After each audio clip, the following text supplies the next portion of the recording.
Hello, everyone. This is Mr. Informal back with another podcast. It is the 24th edition of the Mr. Informal podcast. This podcast is going to be uploaded in YouTube and also in my website, mrinformal.com. Also, check out my Instagram, Mr. Informal. That's MISTERINFORMAL. Follow me. And also check out my store too at Mr. Informal store com. So check that out. New products, obviously. Check out my blog for new projects. And so we have 4 topics that I want to speak to you about today. First one is Amazon Echo Look. So Amazon has released a new device for all the fashionistas and fashionistas out there, and also to those who are unsure what to wear that day. Second topic, Frank Muytjens, the lead designer of J. Crew menswear, is leaving J. Crew. Wow, that is quite interesting. Number 3, LVMH, the biggest luxury firm or group in the fashion industry, is buying the Christian Dior couture business. Man, that's another portfolio that they will be adding to the list of portfolios that they had. Not only that, they're also buying Christian Dior. This is a big acquisition. Number 4, last but not least, is Walmart is actually buying Bonobos. That is quite interesting. Walmart has been on a e-commerce buying spree. They recently acquired ModCloth, Muytjens. They also acquired Jet.com last year. It's crazy how a lot of these conglomerates are buying these smaller brands and smaller e-commerce brands. And so, whatever they may be, I guess they want to add a list of their list of portfolios and also create new. No, not create the new one, but also target new markets or acquire new customers and consumers to their brand. And so those are the 4 topics for this podcast. I hope you enjoy it. And so let's get on with the first topic. So Amazon wants to target new customers for their apparel line. And so they created this device called the Amazon Echo Look. So basically, it's a device that has a voice. How should I say this? It listens to you just like Amazon Echo does. It's basically an assistance on what you should wear and what are the current garments or current trends that you should wear. So when you pose in front of the camera, and it will tell you, hey, you should wear this. Or this is the current trend. Do you want to wear this instead? And so that's what it's all about. So that is the purpose of Amazon Echo Look. Obviously, it also has Amazon Voice AI Alexa in it. And so what do I think of this? I think this is a good first step in terms of the Jetson type self stylist. Where if you ever watch the Jetson, Jane, George's wife, has the screen and she picks and chooses what to wear, right? And then suddenly there's a machine that covers her and then dresses up for her, and then boom, that's it. Not only that, it takes a pictures of you and it tells you, hey, this is how it would look if you wear this. So we're on our way there. I'm not entirely sure if this is ready yet. Not only that, this device is not even sold to the general public yet, but it looks like it's going to cost $200 or $199.99. That's how much it will cost. It is expensive, that's for sure. But I think it's not yet ready yet. It's still on its beta stage, but it's a good first step. Not only that, it would make it easier for a lot of people buying e-commerce, because since e-commerce, you can't wear it and try it on and see if it fits. That's really hard. That's the one of the advantages that a lot of retailers still have, is they can go to you can go to the store and then wear it, try it on. If it fits, then you buy it right there and then. In case of e-commerce, you have to rely on measurements, but sometimes measurements not give you the whole feel of the garment or the whole fit, because again, it depends on the constructions, and it depends on the fit, and it depends on the fabric. And so that's the kind of thing that a lot of e-commerce fashion websites still go through, is the experience or the non-experience feel that a lot of consumers feel, is that they can't try it on. Not only that, if it doesn't fit, now it's a hassle for them to go back and reship the item. And sometimes a lot of these companies do charge you for shipping, for return shipping label. And so it's a bit good first step for this device called Amazon Echo Look. But nonetheless, I give credit where it's due for Amazon trying. At least they're pushing the boundaries of a device that can benefit the consumer in the future. Not only that, it will benefit a lot of fashion brands in the future, that as this could help them. Not only that, if it fits, and a lot of these consumers haven't heard of this company, but if it fits, hey, they will purchase it. I mean, that's good business right there. It's a win-win situation for the consumer and also a lot of e-commerce brands.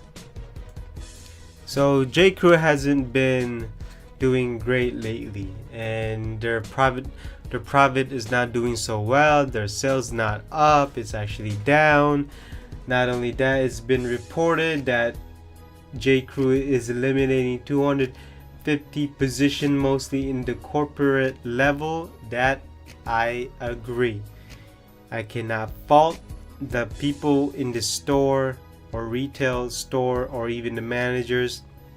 They should not be the one who should be eliminated from this. I'm glad that a lot of the corporate position will be removed or terminated, however you want to call it. But the most important thing about this is that Frank Muytjens, the longtime menswear designer, has resigned and is stepping down from his position.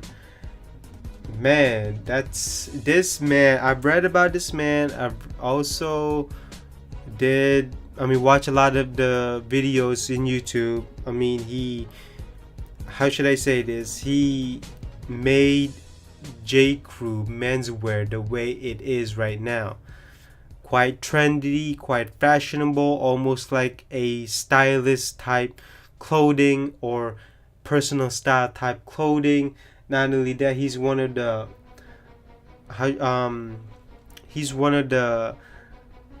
designers who put forth that urban outdoorsman look in the city. How, wearing boots, wearing denims, wearing plaids, even also creating the label or co-creating the label Wallace and Barnes, that vintage inspired J. Crew menswear design, which I am a fan of because I have a few pieces that are Wallace and Barnes, and so I'm a fan of that. Not only that, this man also has put J. Crew men's collection in front of a lot of men's consumers out there. I mean, if you see a lot of the pants, a lot of jeans, a lot of shirts, they will tell you, oh, I got it from J. Crew. And also, I'm glad that J. Crew menswear store are actually popping up. There's one at the Grove. There's even one in Santa Monica. Not really a own men's store, but there's a department right there that's strictly for men's store.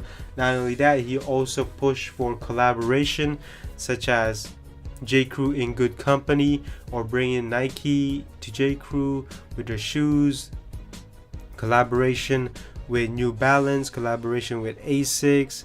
I mean, it's a whole lot of things that he did for the company, especially in their men's line. And so that's quite interesting.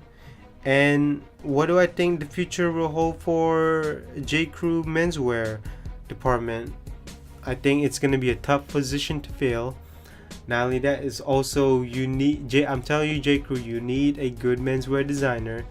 I'm not saying that it cannot be done. I think it can be done if you hire the right person or if you hire the better person. But this man leaving J. Crew, and that's a tough thing for J. Crew to even replace. Not only that, this will change the landscape of J. Crew menswear. The only thing that I think will stick around is probably J. Crew's Ludlow suit, because it's a great fit, great look.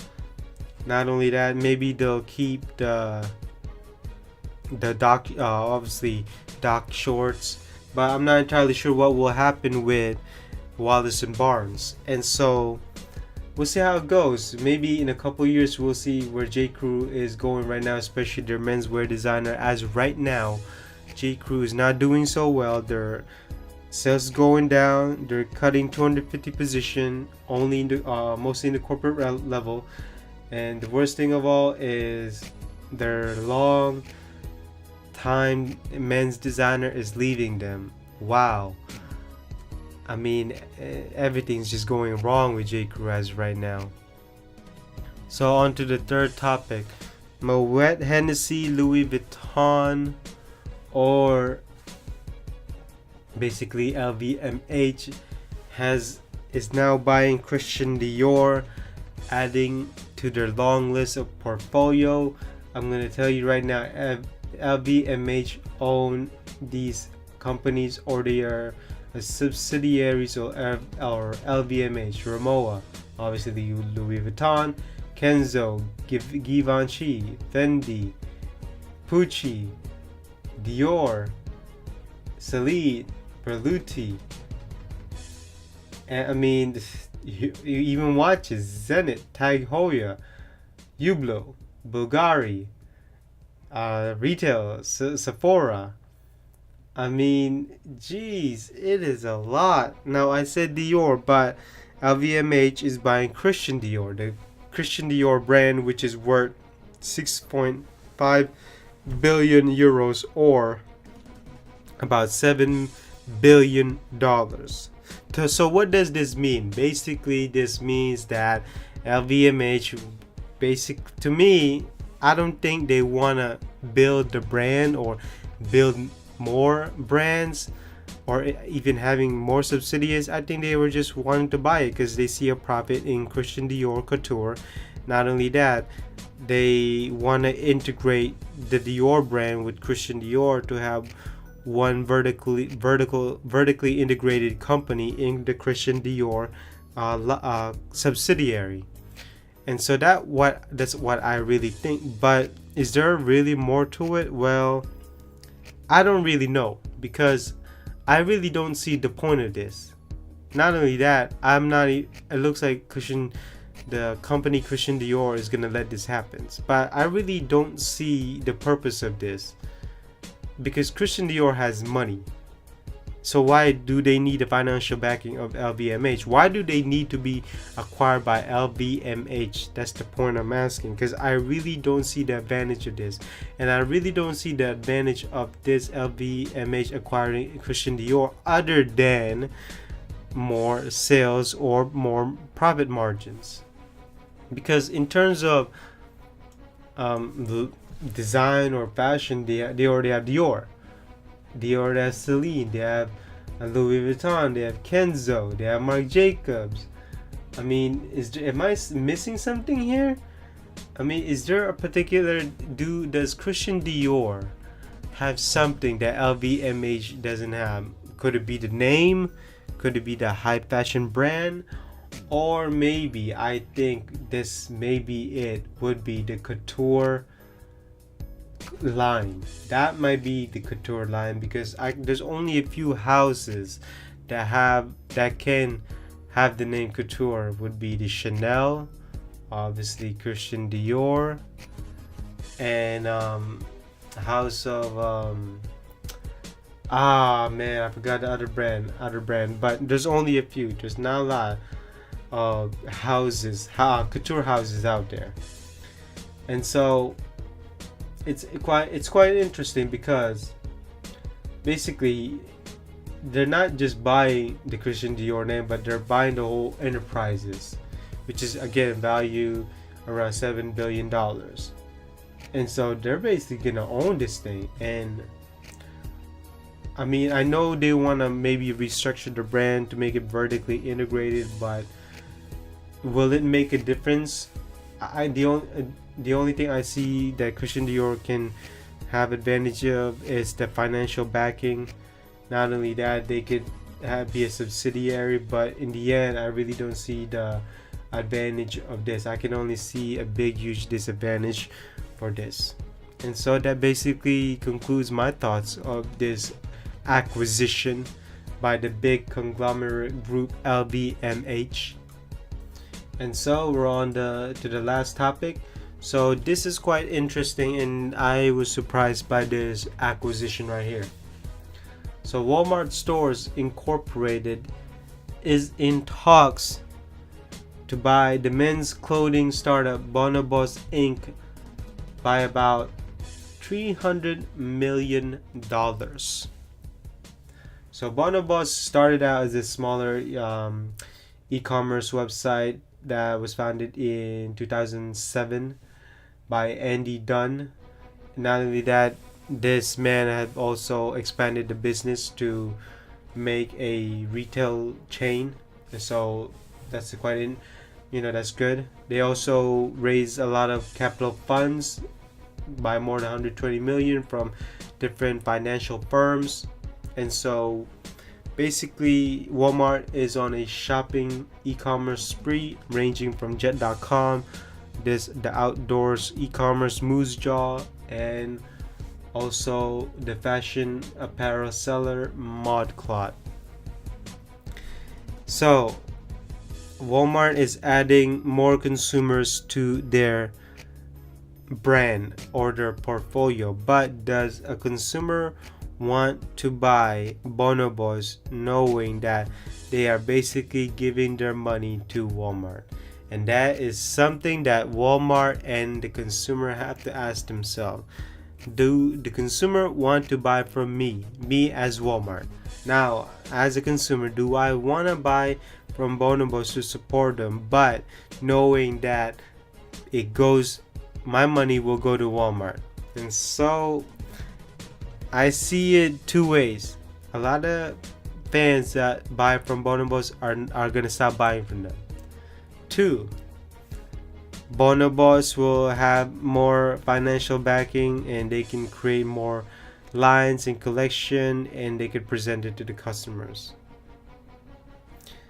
But again, I go back to the point where the name Bonobos is going to be tarnished, knowing that consumers will basically think that my money is going to Walmart. And so I'm not going to support Walmart.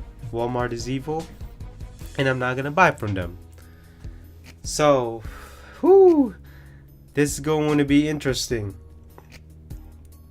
Walmart, I can see why they're doing this. They're acquiring the brand at a lower price than the market demands. Not only that, Bonobos is not doing so great in terms of sales. They did not reach their profit goals or sales goals, and so Walmart just decided, you know what, let's get this right now because it has a lower price. Not only that, if they do regain themselves, then we'll make profits. And so that's how I see it. That's how Walmart sees it. So it's quite interesting. And what do I really think of this? Man, I really think that the name Bonobos is going to be tarnished once it's acquired by Walmart. Not only that, a lot of the consumers are, I'm not going to say all, maybe half or most, will stop buying from Bonobos and tell themselves, you know what, I can't support Walmart.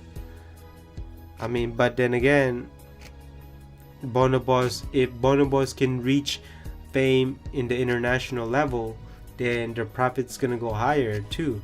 If they can market themselves in China or the up and coming countries, then they can make a profit out of it by going by e-commerce website. And so it's quite interesting. And I'm not entirely sure if Walmart is gonna carry Bonobos stuff, because Bonobos is not cheap. And so if they did, that'd be really quite funny. But I really don't, if they did, I really don't think they're gonna use the same fabric and same materials, and it's gonna be the same quality as you will see in the Bonobos website or even in the store. I doubt it. There's no way you're gonna sell Bonobos at a lower price at a Walmart store. Absolutely no way. It's crazy. It's crazy, isn't it? And so that basically concludes this whole 24th edition of Mr. Informal podcast. Again, check out my website for projects, for reviews, for even blogs of current trends or current news stuff at mrinformal.com. Check me out on YouTube, Mr. Informal. Follow me on Instagram, Mr. Informal. That's MISTERINFORMAL. Also check out my online store at mrinformal.storeenvy.com. And so I will see you in the next podcast. Bye bye.